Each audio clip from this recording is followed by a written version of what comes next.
muito a questão de equidade, ou seja, as oportunidades a partir dos privilégios que são dados, né, para cada uma das categorias de mulheres aí. Então, e o Pedro e a Carol discutindo sobre a oficina falávamos muito, é que os desafios da nossa geração são tamanhos que a gente às vezes nem consegue olhar para as meninas, né? Pouca gente, se a gente olhar hoje a nossa pauta, tem a pauta corporativa, a pauta de políticas públicas, o que estamos fazendo e trabalhando pelas meninas. E claro que isso, como eu disse, se justifica, porque os desafios da nossa geração, das mulheres da nossa geração, são gigantescos. Isso nos esgota, pensar em como enfrentar isso, né, já nos deixa exaustas. Mas nós precisamos muito avançar o olhar para as meninas. Não adianta a gente mudar aqui na nossa geração se a gente não tiver essa perspectiva. Então, hoje o nosso convite aí, nosso desafio para vocês também vai ser nesse sentido. Não vamos deixar de olhar para as meninas de forma alguma. Pode avançar, Carol? Lembrando, então, objetivo ODS 5, várias metas. Eu vou te pedir para voltar só num, Carolzinha, para a gente só lembrar, né? Eu acho que o nosso grupo conhece, obviamente, essa agenda, mas nunca é demais lembrar que ela tem metas específicas para o ODS 5. Começa com acabar com todas as formas de discriminação, eu costumo dizer que isso é tudo, então é por isso, nessa meta que a gente faz um recorte em todos os outros ODS, ou seja, quando eu estou falando de não discriminar mulheres, eu estou conectando com toda a agenda, e isso é importante que a gente tenha clareza. E depois a gente vai falar de violência, vai falar das meninas de casamentos prematuros e de exploração sexual aí na 5.3, vai entrar no mercado corporativo com força, né? Quando a gente fala aí de valorizar trabalho doméstico por causa da terceira jornada, então, o quanto a gente está olhando para isso. E eu queria compartilhar com vocês que essa é a meta que tem envolvido mais homens e tem deixado mais homens inquietos. Nas escutas que eu faço, perguntando quais são os desafios, os homens da nossa geração, os homens que talvez já estejam trocando esse chip, né, de um problema aí estrutural, eles têm reclamado muito do quanto as empresas não têm colaborado com esse reconhecimento do trabalho igualitário entre homens e mulheres na assistência doméstica. Então, por exemplo, eu vou conversar com homens da indústria e tenho relatos de homens que dizendo o seguinte: olha, eu venho falar com o meu chefe para sair mais cedo, para levar o meu filho à escola ou para ir a uma consulta médica com o meu filho, e eu ainda tenho olhares de desaprovação das minhas lideranças. E eu chego a ouvir algo do tipo: mas por que você tem que sair? Sua mulher não pode ir? Então vejam como são nuances sociais estruturais mesmo da nossa cultura, que tem lá uma relação com a meta da agenda e que talvez a gente não esteja atento, o suficientemente atento, e o quanto a gente precisa mudar. Então, as metas da agenda estão aí, de novo, corporativamente, hoje a gente tem visto que 5.4, 5.5, além da 5.1, que é a mãe de todas, tem sido as metas que as empresas têm trabalhado mais. A Carol deu o exemplo da Engie, trabalhando numa meta 50-50 para 2030, né, Carol? 2030 é para a Engie atingir 50% de mulheres também em posições de liderança. Não é fácil. É uma empresa do setor de infraestrutura, vinda da engenharia. Ela tem hoje 23% ou 24% de mulheres nessa posição. Ela tem que dobrar em menos de 10 anos. E isso está trabalhando com muito afinco. Mas não é fácil diante de uma questão cultural e estrutural, como a gente tem visto aí. Pode avançar, Carolzinha. E aí, lembrando, se as metas da agenda foram definidas em 2015, a gente foi assolado por uma pandemia em 2020. O que aconteceu na sequência foi, infelizmente, um retrocesso em todas essas metas, um retrocesso na agenda, e aí vocês devem acompanhar, quem é conectado ao tema, a gente só tem notícias tristes em relação ao que vem acontecendo com as mulheres pós-pandemia. Então a gente está numa discussão muito grande de feminização da fome no Brasil e no mundo. A gente tem esses dados, né? No Brasil a fome tem rosto e tem gênero, são 47% de mulheres brasileiras em situação de insegurança alimentar. É impensável o contingente de mulheres brasileiras hoje que não tem condições de ter acesso a refeições. Olha o quanto isso é grave, o quanto isso é pesado. Pode avançar, Carol.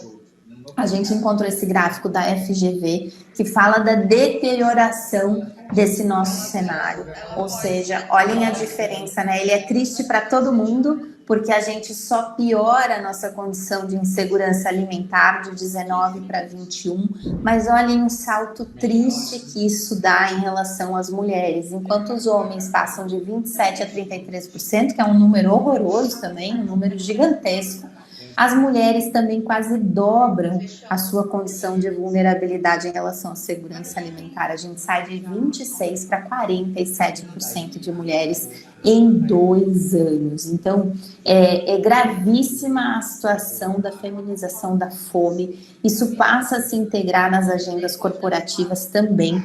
Não à toa, esse edital da ENGIE, por exemplo, tem uma de cozinha comunitária.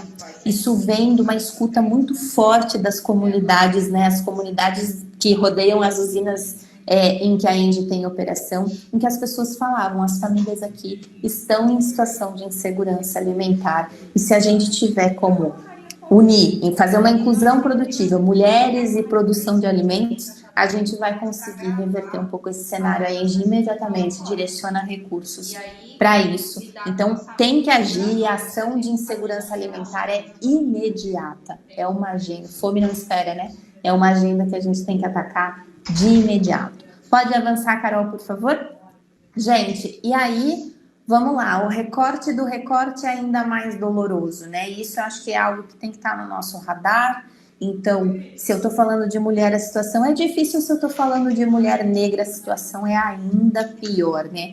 Lembrando, mulheres negras representam no Brasil o grupo social mais vulnerabilizado para absolutamente todas as questões de desigualdade. Então, de novo, se eu tiver que lançar um olhar para um grupo que precisa sempre de ajuda urgente, é esse grupo de mulheres negras. O recorte do recorte sempre é mais pesado em termos de discriminação. Insegurança alimentar nos lares das mulheres negras é ainda pior. Pode avançar, Carol, por favor? Quando a gente sai da situação de fome, e eu e Carol conversamos bastante sobre isso, né? A gente tem que olhar a partir dos nossos privilégios, mas saber que, independente do grupo social em que a mulher se enquadra, ela está passando o tempo todo por situações de discriminação. Então, se a gente sai dessa situação daquelas que sequer têm oportunidade de geração de renda ou de oportunidade de trabalho e vai para aquelas que até teriam condições, a gente tem um problema de participação no mercado de trabalho. Então, olha só, hoje a gente já é 20% a menos do contingente de trabalhadores, embora tenhamos mais escolaridade que os homens no Brasil, por exemplo. A gente não tem acesso a mercado. E isso também alimenta a cadeia da fome. Vejam como os problemas sociais, eles estão sempre todos muito relacionados. Hoje, a insegurança alimentar no Brasil, os dados demonstram que elas estão relacionadas, obviamente, não à falta de alimentos, mas sim à falta de renda para comprá-los. Se eu não tenho trabalho, eu não tenho renda. Se eu sou uma mulher que não consegue acessar o mercado de trabalho, eu não vou conseguir ter uma situação de segurança alimentar satisfatória. Então, tudo encadeado. Pode avançar, Carol, por favor? A gente tem uma série de relações conectadas a essa dificuldade de acesso ao mercado de trabalho. Tem uma pesquisa assustadora da ONU, né, lançada no ano passado, em que 90% da população mundial admitia ter algum tipo de preconceito contra a mulher. As mulheres admitiam, inclusive, vários preconceitos em relação à mulher no mercado de trabalho e fora dele. No Brasil, o número era 89,5% das pessoas dizendo que tinham pelo menos um preconceito e mais de 50% da população falando que tem pelo menos 2 preconceitos contra a mulher. Então, isso gera também uma série de desdobramentos que tem a ver, inclusive, com a remuneração das mulheres quando elas acessam o mercado de trabalho. Nós continuamos ganhando menos que os homens, apesar de exercer as mesmas funções, as mesmas posições. Não há explicação lógica para isso. Aqui na consultoria a gente trabalha muito com relatório, indicador de desempenho. É incrível, você pede o dado e daí você pergunta para as pessoas, para as empresas, mas por que fulano é gerente, ciclano é gerente, ela ganha 12 e ele...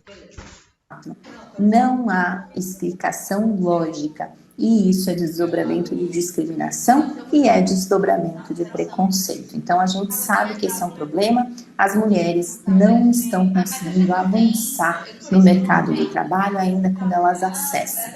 Pode ir à frente, Carol? Aqui, gente, eu tô mensageira do apocalipse, né? Mas é que a gente precisa olhar mesmo para esse universo de desafios que nós temos. E aí, como se não bastasse isso tudo, a gente tem um dos países mais violentos, né? Nós somos um dos países mais violentos em relação à mulher, dos mais diversos tipos de agressão, mas o que a gente vê que é, enquanto em países mais desenvolvidos, as agressões, né, a discussão de agressão está numa linha de agressão psicológica, está numa linha de agressão verbal, de outros tipos de agressão, a gente aqui tem ainda um índice de feminicídio, de agressão física altíssimo, que só piorou, como a Carol bem falou, na pandemia. Então, a pandemia, na verdade, ela revela, né, o nosso caldeirão de violência, espancamento diário de mulheres e de feminicídio que acontece aqui no Brasil. E as empresas, aí eu vou fazer outro parênteses em função aí da nossa experiência de consultoria, as empresas têm olhado já para essa situação com um viés diferente, que é o próprio viés de produtividade ligado à saúde mental dessas mulheres, né? As mulheres que são vítimas de violência não conseguem também se desenvolver no ambiente de trabalho, completamente travadas numa situação super difícil que elas vivem aí na sua vida privada, familiar. Então, as empresas estão começando a pensar como é que a gente vai lidar com isso, porque afinal isso tem impacto, inclusive, na nossa produtividade, né? Pode avançar, Carol? Bem, gente, e aí, isso são esses fatos que trouxemos, são aquilo que os dados, né, os estudos nos mostram.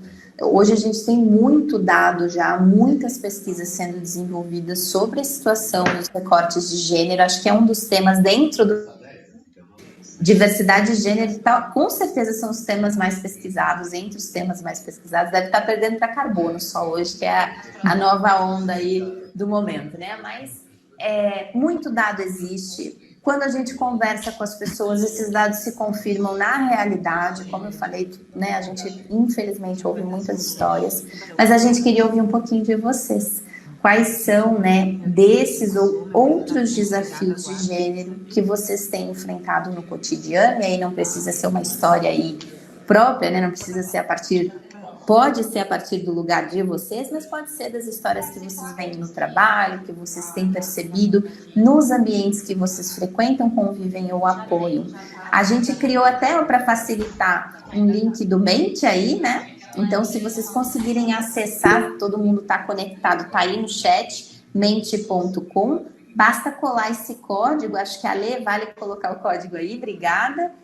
E aí respondam ali 3 principais desafios que vocês têm percebido. Pode ter a ver com esses que a gente passou, insegurança alimentar, discriminação, enfim, o que vem à mente de vocês quando a gente fala de desafios relacionados a gênero, em 3 palavrinhas, para a gente ver aí o que temos em comum, né? O que tem aparecido mais. Tempo rodando. Carol, a hora que você quiser aí parar, né, e mostrar, fica à vontade. Podem colocar. Eu hoje demorei mais de 1 minuto para colocar no teste lá 3 coisas, porque eu pensei, né, nos 3 principais, enfim. São tantos que escolher 3 a gente até fica... Tem que realmente priorizar, né? Uma coisa mais contemporânea. Que pode ser. Tá dando certo aí, Carol? Tá aparecendo? Vamos ver. Ah, muito bom. O Mente é sempre uma emoção, né? Olha só. Várias coisas interessantes aí.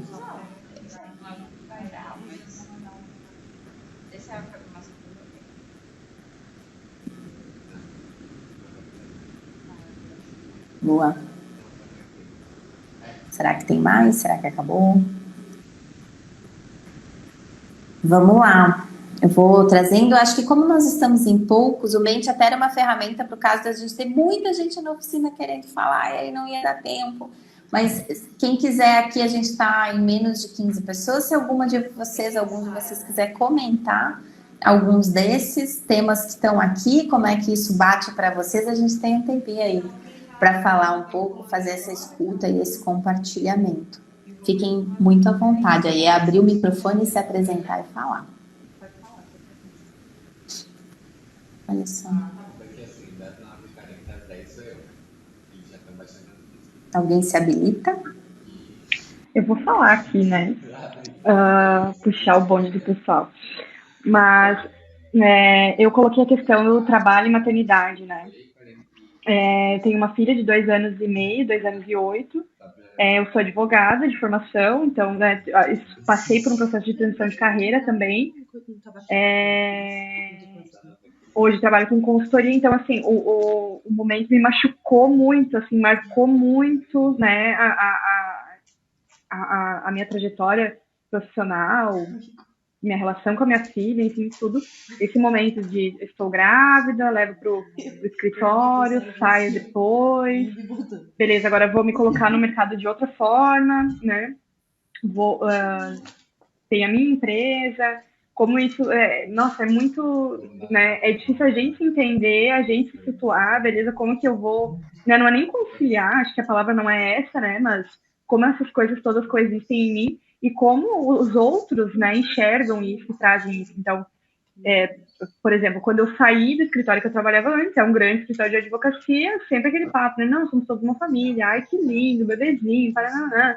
Não, conte com a gente, assim, é muito, né, claro, dentro de um recorte de classe, de raça e tudo mais, né, eu não imaginei que eu passaria por isso, né, porque é tudo tão lindo, tão bonitinho, tão, né, tudo tão bem quisto, conte com a gente, você vai receber todos os seus direitos, né, o advogado associado, ele não é CLT, ele não é nada, né, na teoria, então, tu vai receber o salário normal, tu vai ter não sei o quê, tu vai ter os 4 meses para ficar com a tua filha, e conte com a nossa palavra, e eu contei com a palavra, e assim, lá no 9º mês, as coisas mudaram completamente. Então, é bem difícil, assim, olhar que não é essa coisa tão distante que, às vezes, o nosso privilégio, né, alguns privilégios nos fazem parecer, então imagine quando eles nem existem, né? Nem existem. Camila, eu acho que essa sua fala é super interessante, porque tem essa, mesmo nas empresas que estão muito estruturadas, estão tentando se estruturar muito para acolher melhor o momento da maternidade, tem um enorme desafio que também é cultural, também é estrutural.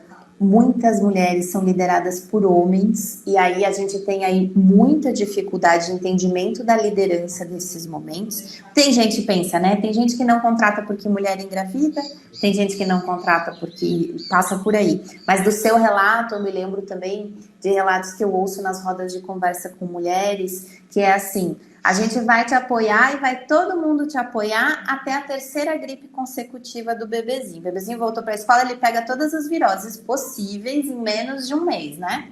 E é ali a prova de fogo da liderança da empresa realmente aberta, porque você vai ter que faltar ao trabalho, porque você vai ter que sair para atender uma febrezinha que deu na escola, né? Deu a febre, a escola liga imediatamente, você tem que sair do seu trabalho imediatamente. Então, a gente vê que é muito raso esse compromisso da sociedade ainda com o acolhimento da maternidade. Ao ponto, e isso nos leva a essa sua postura, a mulher tem que adaptar toda a vida dela para o novo contexto, porque nenhuma estrutura social, inclusive as nossas famílias, está preparada para esse acolhimento real para a vida toda de uma criança, e a primeira infância a gente sabe que é ainda mais desafiadora, né? Então, tem essa questão, e isso se reflete aí, fazendo o recorte que você falou dos privilégios, existia um indicador de sustentabilidade, muitas de vocês talvez trabalhem já com isso, que é quantas mulheres retornam da licença maternidade, e aí nas empresas mais estruturadas isso costuma ser assim, 100% retorna, volta depois dos 4 ou 6 meses. E aí o indicador continua perguntando quantas ficam 12 meses depois na sua empresa. Voltou e ficou? a gente tem quebras enormes. Tem empresas que chegam a rodar 80% dessas mulheres, a depender do setor. E aí você vai estratificando o dado e vai vendo quem é que está saindo das empresas, quem tem salário mais baixo. Porque o quanto compensa todo esse rolê, né? Toda essa luta todos os dias, se eu ganho um salário mínimo, um salário e meio, se isso, né? Então, esse seu sentimento com o recorte de classe, ele ainda é muito aprofundado e aí nefasto. Então, não estamos preparados para acolher a maternidade, a gente precisa de um momento, de uma virada cultural gigantesca em relação a isso. Tem movimento, mas ele ainda é muito fraco, muito raso, de verdade. Então, você tem razão. Diga, Carol. Deixa eu fazer só um comentário, né? Só falando um pouquinho da maternidade. Eu sou mãe de 2 filhos, né? Um casal, tem uma de 4 e um de 1 ano. Então, acho que como a Camila tem um filho da pandemia também, né? Então, não foi fácil ficar grávida na pandemia. Tivemos muitas questões mentais também para lidar, né? Toda a insegurança, todo o medo. E um contraponto, Débora, assim, que é estrutural, é que a OMS me manda amamentar até 6 meses, mas a licença maternidade é até 4, né? Majoritariamente, claro que algumas empresas estendem, né? Mas no geral são 4 meses. Então, com 4 meses, ou você decide romper a barreira do emprego formal, né? Ou você segue e vai se virando. E o se virar é muito na conta da mãe, né? E a gente vive, né? Eu tenho um marido, né? Sou casada. Eu odeio a frase que ele me ajuda, ele não me ajuda. Ele é pai, né? Ele está apenas sendo pai. E quando o meu trabalho, né, me demanda viagens, e aí todo mundo pergunta: nossa, mas e as crianças? Eu sei que é com todo amor e carinho, mas eu falo: as crianças estão com o pai. Claro, né? Que estão, né? Tá com 18 graus, estão de camiseta. Tem essas questões, né? Mas no geral, a gente tem que também, nos pequenos detalhes, enfrentar isso. Então, quando alguém perguntar: ai, mas você viaja com quem você deixa seus filhos? Deixa com o pai. Ai, mas ele é tão bebezinho, ele fica com o pai. E tá tudo bem. Ai, mas aí você volta antes. Não volto antes. Eu fico o tempo que eu precisar fazer para cumprir o meu trabalho. É fácil, gente? Não é fácil, porque existe uma culpa a ser administrada também, né? Então, a gente vem de uma geração, né? A minha mãe era dona de casa, então eu tento romper, né, com isso diariamente. Rola uma culpa, às vezes, né, rola um sentimento de abandono, mas temos que nadar de braçada contra a maré, contra os vieses, né, e contra tudo que vem, principalmente na nossa mente. Então, acho que essa questão da maternidade, ela, de fato, é um desafio, assim, do amanhã e do hoje também. Muito bom, Carol. E aí, para fechar, porque surgiu mais maternidade ali, né? Tem essa questão, os homens, quando ouvidos, eles, especialmente a geração então mais nova, né? Sentem muito essa não equidade no cuidado. Eu ouço muitos homens dizendo que lamentam muito a licença paternidade de 5 dias. Eles não concordam. Eles gostariam de estar muito mais presentes naquele momento também de acolhimento dos filhos, de dividir, de fato, com a companheira aquela responsabilidade. Tanto que a gente tem... Carol, acho que está dando um eco aí no seu microfone, talvez. Tanto que a gente tem relatos dos homens que ficam 6 meses, né? Que agora algumas empresas estão conseguindo abrir a licença também de 6 meses. Relatos lindíssimos de quem conseguiu, de fato, distribuir a carga, distribuir. E uma outra coisa que é super importante porque eu ouço muito os homens nessas rodas de conversa, sabe uma coisa que eles reclamam muito? Dessa nossa picuinha em dizer que eles não cuidam direito, dessa coisa da gente dizer, não, ficou, mas isso que a Carol fez agora, assim, tô pegando no pé dela também propositalmente, porque isso é estrutural.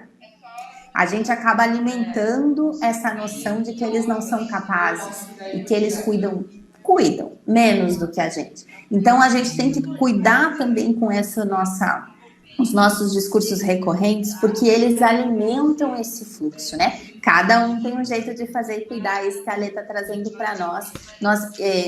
O que a gente vê é que a gente acaba reproduzindo muito isso, inclusive nos nossos ambientes corporativos. Então, eles têm reclamado da nossa postura, têm reclamado também da postura das empresas que não deixam ou acham que o papel deles é completamente acessório nesse momento da primeira infância.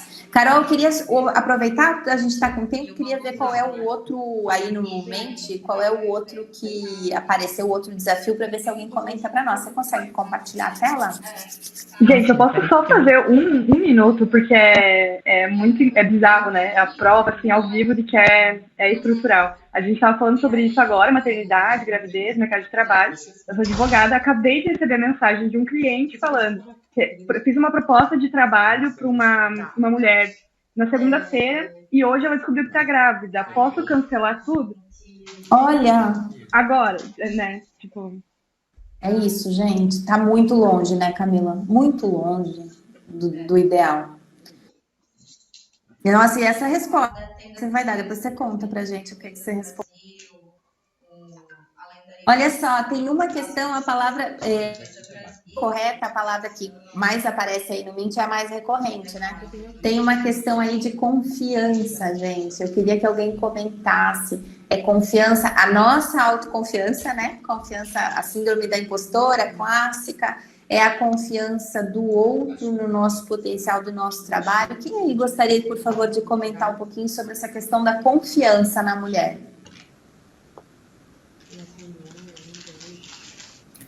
Posso trazer aqui um pouquinho, porque eu acho que essa mulherada tá com vergonha de falar aqui, hein? Vamos abrir a câmera também, quem puder, para a Carol e a Débora também, ver todo mundo que está participando. Débora, eu acho que na realidade são as duas coisas, né? Porque eu vejo muito que, já vi algumas pesquisas de que as mulheres não se candidatam a vagas, quando, por exemplo, tem 10 requisitos e nós temos 7, a gente não se candidata à vaga porque a gente acha que a gente não tem potencial para estar ali, se a gente não é merecedora, porque vamos pensar assim, a gente precisa ter todas as habilidades, todos os requisitos solicitados para que a gente consiga ter acesso àquela vaga ou chegar naquela empresa que a gente quer. Então, acho que primeiro é muito dessa autoconfiança de não acreditarmos que somos capazes e muito mais, e quando a gente vê, a gente aí faz 5, 6 jornadas por dia, vamos dizer assim, enquanto muito mais do que isso. E também acho que a confiança no trabalho, porque muitas vezes, dependendo do espaço que estamos, do projeto que estamos atuando, e como você trouxe, né, dependendo do segmento, a gente tem muito mais homens já nos setores, deles não confiarem que vamos entregar aquilo, que estamos pensando de uma forma que vai fazer as coisas caminharem, ou que vai fazer sentido para o projeto, ou que vai trazer uma nova ideia, né? Então, eu acho que tem as duas coisas que a gente vive muito no nosso cotidiano e muitas vezes a gente nem percebe que isso está acontecendo, né? E também aquele pilar de estar numa reunião e ser cortada várias vezes, você não conseguir desenvolver a sua ideia, também relacionado à falta de confiança naquilo que você está trazendo, naquilo que você está falando, né? Exato. Eu acho que isso está muito no nosso... Igual você falou, ainda está enraizado isso, que a gente precisa... desconstruir em nós mesmas. Eu acho que também sou mãe de um pequeno, então da gente também levar para essas gerações, né, no sentido de como que você acredita naquilo que você faz, então vai e faça, né? Todo mundo pode falar que está dando errado enquanto você não tiver certeza disso, ou enquanto você vê que não tem outra solução, né? A gente também trazer isso, igual você falou lá na ODS 5, de trazer para as meninas que são essas novas gerações de empoderamento também, né?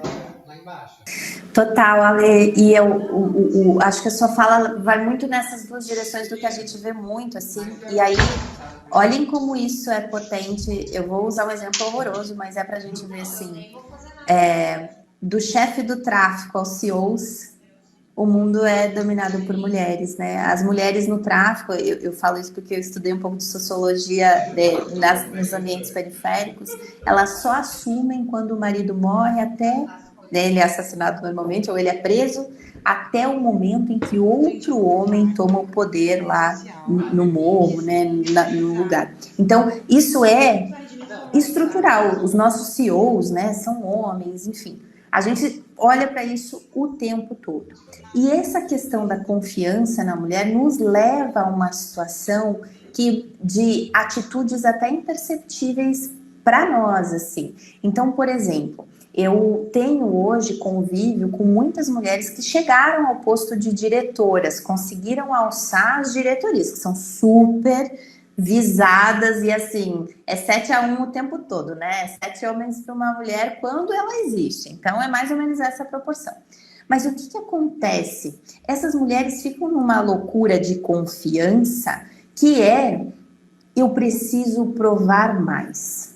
Elas se cobram o tempo todo, e talvez vocês aí na sua atitude, a Camila talvez empreendedora, se cobre ser muito mais e entregar para os clientes dela muito mais, porque ela tem que provar que ela, sendo mãe de uma criança de 2 anos e 8 meses, isso não influencia nada, que isso na verdade é um motor para ela ser ainda melhor. A gente está entrando numa noia de ser Mulher Maravilha para mostrar que tudo isso nos empodera, que a gente está transformando o empoderamento assim, em algo muito ruim da nossa saúde mental, né? Então esse é um cuidado. A confiança vem de saber que nós somos competentes e de demonstrar. Eu ouço muito, é triste dizer isso para vocês, mas eu ouço muito, eu faço uma pergunta em roda de conversa para homens que é: você respeitaria uma mulher se amanhã o seu líder fosse uma mulher, né? Porque normalmente é um homem. Se seu líder fosse trocado por uma mulher, e eu ouço, vocês não imaginam quantas vezes eu ouço a frase, sim, se ela se comportasse como um homem.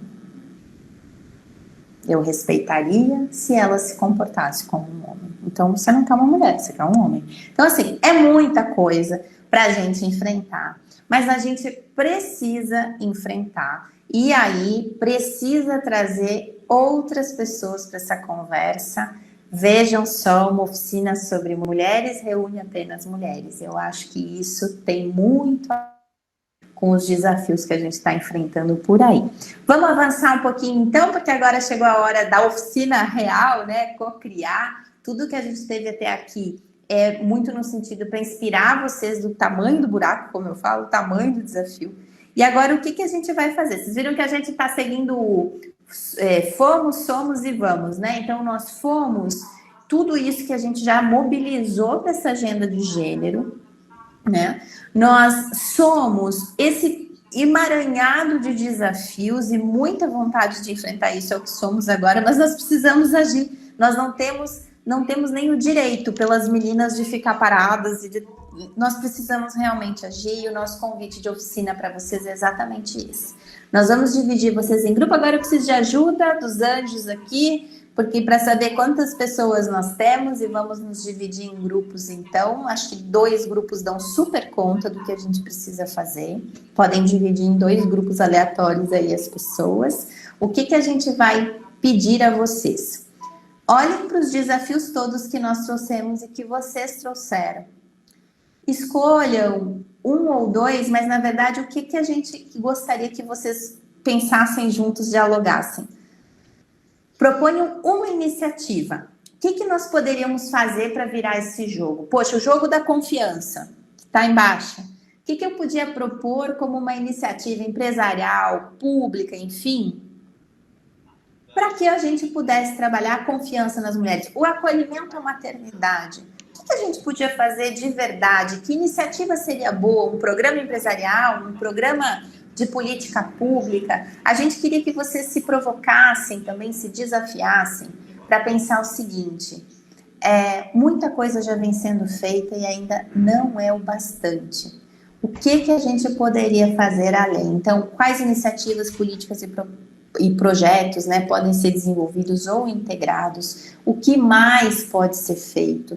Quem mais deve ser engajado? Quando vocês pensarem nas iniciativas, pensem quem que se engaja numa iniciativa como essa. Eu tenho que trazer os homens para essa conversa, eu tenho que trazer políticos para essa conversa. Quem que eu engajo nela, né? E a pergunta que não quer calar é: como eu estendo o nosso olhar às meninas? Vamos pensar uma iniciativa de confiança? Vamos. Como é que a gente pensa a preparação da confiança nas meninas? Se eu estou falando de acolhimento à maternidade, né? Como que eu preparo as mães do futuro também para que isso aconteça, as mães e os pais, para que isso aconteça? Então, gente, é o seguinte, divisão por grupos, a Camila está dando todas as orientações aí, vai ser muito rápido, a gente vai estar com vocês em algum dos grupos, pensem em uma iniciativa, o que a gente poderia fazer, a gente volta a conversa e tenta sair daí com uma boa ideia para aplicar. Carol, a gente se divide também? Eu vou para o grupo 1, você vai para o grupo 2 e a gente volta em 15 minutos. O que vocês acham para encerrar? Pode ser? Perfeito. Vamos nessa. Aí depois a gente volta nesse mesmo link, tá? Isso mesmo. Fechado. Carolzinha, você chegou a fazer a anotação formal aí da nossa ideia para consolidar? Peguei rabiscos aqui, né? Mas você não fez um PPT, né? Eu também não consegui, não deu tempo. Não fiz, fiquei prestando atenção. Ah, pois é. Olha só, o que eu anotei aí, vocês vão batendo, envia para todo mundo esse consolidado para ver. Quem sabe a gente se conecta e começa eu chamei o projeto de A Rede das Redes, foi o que eu anotei Muito aqui. bom. Então, assim, qual seria a nossa iniciativa, né? Conectar redes de apoio para formar uma grande rede, né? Em que haja, vamos lá, empoderamento, capacitação e apoio. Acho que muita escuta e troca, né? A gente estava falando dessa solidão que acomete empreendedoras, solidão que acomete mães, né? E que não precisaria ser assim. Então, a gente podia ter a rede das redes, com esse objetivo de conectar diferentes redes de apoio para nos apoiar em todos os segmentos. Furando bolhas, foi o que eu anotei aqui, ou seja, a gente ultrapassando as bolhas, né, em que cada um aí tá, e integrando outros movimentos sociais, né, no sentido de trazer as pautas de raça também para nossa rede de apoio, trazer homens, né, para nossa rede de apoio, ou seja, uma rede de apoio que já considera o 50-50 na medida do possível, trazendo para eles também um papel de apoiadores dessa causa. E aí, a última coisa que eu anotei aqui, Carol, me corrige se tem mais alguma, foi a ideia de que nessa rede de apoio nós também tivéssemos um olhar para as próximas gerações, para as meninas, capacitando, ou na verdade trocando com adultos, né? Para que a gente possa protegê-las, empoderá-las e também garantir esse futuro aí melhor para elas. E eu achei o projeto, a iniciativa ótima, acho que tem condições assim, pensando em conectividade no primeiro momento, né? Tem condições de estar no ar assim mês que vem. Mas precisa um trabalho de articulação aí grande, talvez aí as pessoas certas e o evento certo seja esse, para essas grandes conexões, né, Carol? Daí eu acho que nessa tua fala, que foi perfeita, né? Não tiraria nem colocaria nada da rede das redes, já amei, já vamos fazer, tá? Vamos fazer isso aí. Na tua fala, tu conseguiu passar por todas as palavras que apareceram na nossa nuvem aqui. Então, tudo a ver, né, com o espírito aqui de todo mundo. Então, tá todo mundo no mesmo propósito. Boa. Estou anotando aqui para a gente não perder a rede das redes e o como fazer. Eu acho que o como fazer é com conexão, né, gente? Com articulação, com conexão, trazendo gente para dentro. É isso? Alguém mais quer dar ideia, acrescentar, fazer alguma pergunta? Qual que era a nossa saída da oficina? O que a gente pensou desde o início? Se fossem muitas pessoas participando, teríamos mais de uma iniciativa. Mas eu acho que com poucas a gente saiu com a iniciativa e isso é muito bom. E é uma iniciativa completamente viável. Então, a gente pretende aí provocar vocês para colocá-la de pé. Uma oficina é isso. Uma oficina a gente sai de lá com uma entrega, né, com algo construído, com algo pronto. Quem sabe aqui está o grupo do início da rede das redes, né? Alguém quer fazer algum comentário, algum complemento? A gente está nos minutinhos finais aí, mas tem tempo ainda. Acho que vou complementar, só que a gente acabou esquecendo de falar da diversidade de identificação de gênero, né? Excelente. Sexualidade, tudo mais, que acaba sendo um grupo que fica mais excluído ainda por uma insegurança emocional muito grande, por rejeição, né? Por preconceito. E mesmo quando existe a abertura, às vezes eles não se sentem confortáveis de se incluir e acabam ficando muito isolados. Eu sei porque eu já fiquei um ano imersa no meio lésbico, assim, tem muito julgamento em relação ao resto, porque foi muito julgado e muito excluído. Então, tipo, eu não tenho amigo hétero, eu não tenho, não sei o que lá, tipo, tem muito essa coisa, assim, sabe? Então, conseguir integrar essas redes, eu acho que é um desafio, né, trans e tudo mais, tipo, é um grande desafio, que acaba ficando muito numa bolha, compreensivelmente, mas, assim, acaba ficando muito isolado. Excelente. Muito bom, gente. Estou aqui, nos minutos finais, vou compartilhar trazendo isso que a Maísa trouxe para nós. Estou aqui anotando para a gente não perder. Vocês estão vendo a minha tela? Eu não vejo mais ninguém, acho Sim, que sim. Sim. Então, o grande tema é a rede de apoio, a nossa iniciativa é formar a rede das redes, o como fazer, né, essa conexão entre diferentes redes e aí incluindo grupos vulnerabilizados, né, como negros, LGBTQIA+, e aí a gente vai engajar todos e todas, ou seja, não seria uma rede exclusivamente feminina, ela é uma rede completamente equânime, inclusiva, aberta a isso. Faltou só eu anotar sobre as meninas, né? Ou seja, a nossa expectativa de conseguir nesta rede também trabalhar a questão das futuras gerações. É por aí, gente?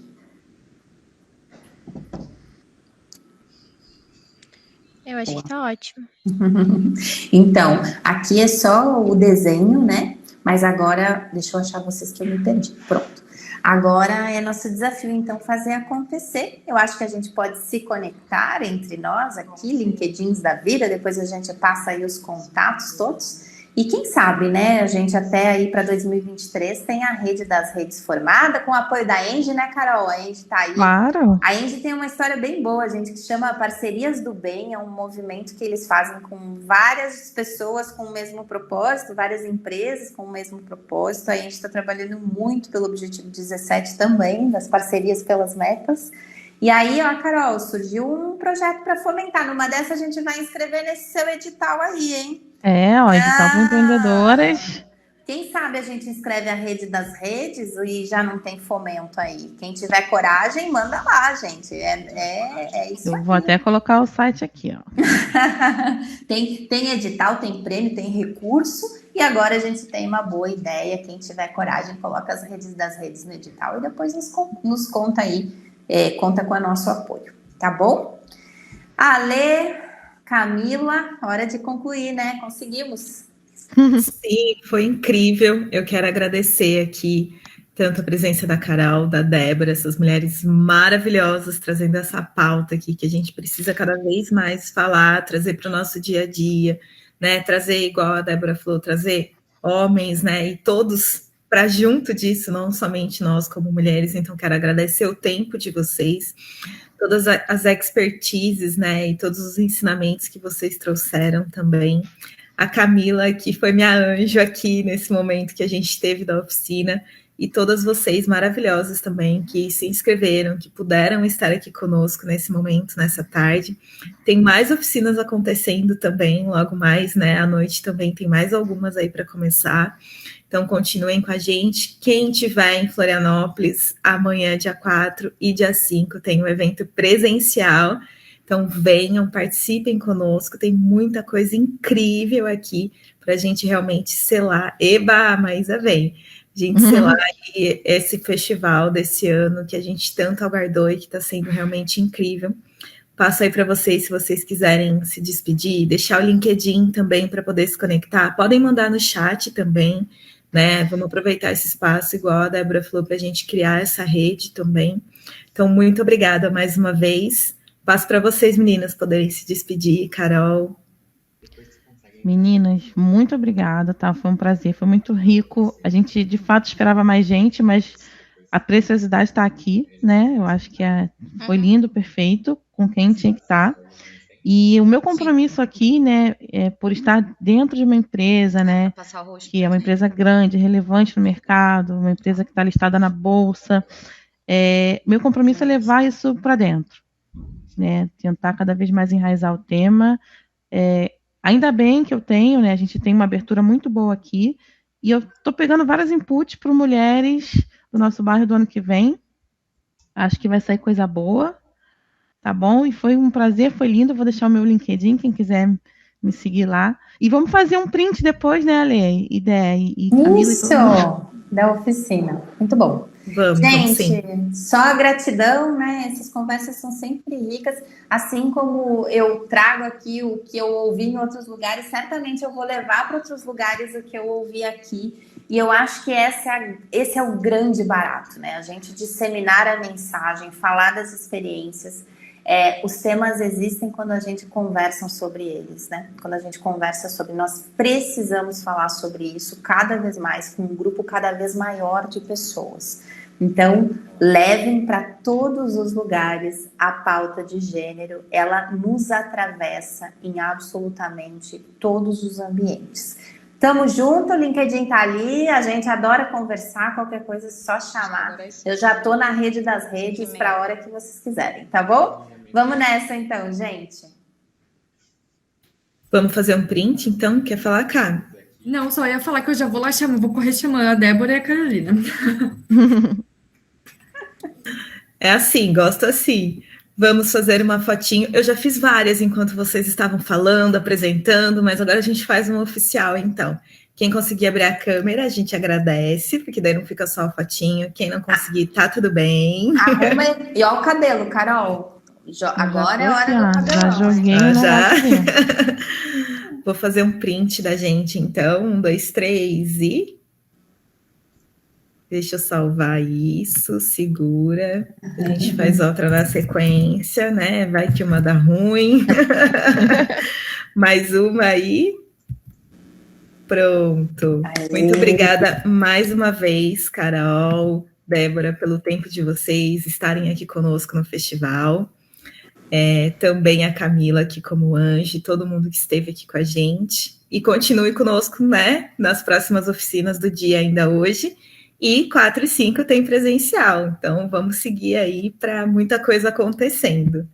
Muito obrigada, gente. Um beijo. Beijos. Tchau, tchau. Um beijo, meninas. Tchau, obrigada.